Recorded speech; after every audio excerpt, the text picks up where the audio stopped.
পয়লা ফেব্রুয়ারি বিশ্ব হিজাব দিবস।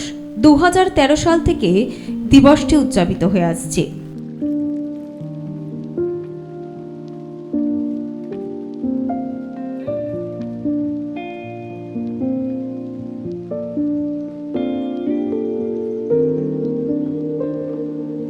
এই দিন পালনের জন্য নিউ ইয়র্কে বসবাসরত বাংলাদেশি বংশোদ্ভূত নাজমা খান ইন্টারনেট ভিত্তিক সামাজিক যোগাযোগের সাইটগুলোতে প্রথম আহ্বান জানান।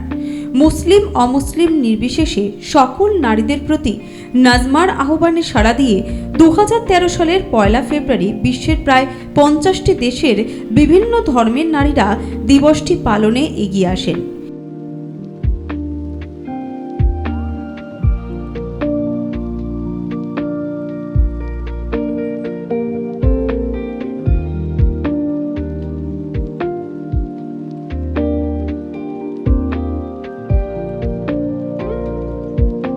এরই ধারাবাহিকতায় এবার তৃতীয়বারের মতো বিশ্ব হিজাব দিবস 140টি দেশে পালিত হচ্ছে। 2025-এও পালিত হতে চলেছে বিশ্ব হিজাব দিবস। এই দিবসের আহ্বানকারী নাজমা খান মাত্র 11 বছর বয়সে বাংলাদেশ থেকে আমেরিকায় গিয়েছিলেন। হিজাব দিবস পালনের ডাক দেওয়ার প্রেক্ষাপট হিসেবে নাজমা বলেন, তিনি যখন হিজাব মাথায় স্কুলে যেতেন তখন তাকে অনেক অপমান ও লাঞ্ছনার শিকার হতে হতো। মাধ্যমিক স্কুলে পড়ার সময় তাকে ব্যাটম্যান এবং নিনজা বলেও ডাকা হতো, আর 9/11-র পর তাকে ডাকা হতো ওসামা বিন লাদেন এবং সন্ত্রাসী বলে। তিনি আরও বলেন, হিজাবকে সাধারণত এখানে নারীর প্রতি নিপীড়ন এবং বৈষম্যের প্রতীক হিসেবে দেখা হয়, এজন্য তাকেও অনেক বৈষম্যের শিকার হতে হয়েছে।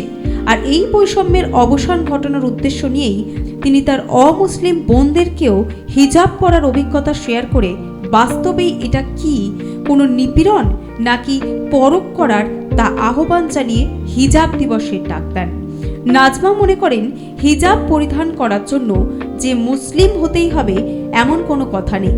হিজাব মূলত শালীনতার জন্য পরিধান করা হয়, তাই তিনি এটি পরিধান করায় কোনো সমস্যা দেখেন না। তার এই কথায় ব্যাপক সাড়া মেলে, ফলে দেখা যায় হাজারো অমুসলিম নারী হিজাব পরে দিবসটি পালন করছেন। হিজাবকে অনেকে দেখেন নারীদের অবদমন এবং বিভাজন সৃষ্টির প্রতীক হিসেবে। নানা বিতর্ক মোকাবিলায় হিজাব দিবসের ডাক দেন নাজমা। অমুসলিম এবং মুসলিম নারীদের যারা সচরাচর হিজাব পরেন না তাদের অনেকের মনোযোগ আকর্ষণ করেন তিনি বলেন, মানুষের পোশাক ও বেশ দেখে বিচার বিবেচনা করা ঠিক নয়। এই বিষয়টি প্রমাণের জন্য এই দিবস একটা মোক্ষম সুযোগ।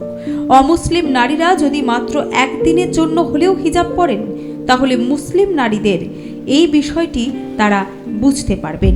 নাজমা মনে করেন, হিজাব পরিধান করার জন্য যে মুসলিম হতেই হবে এমন কোনো কথা নেই।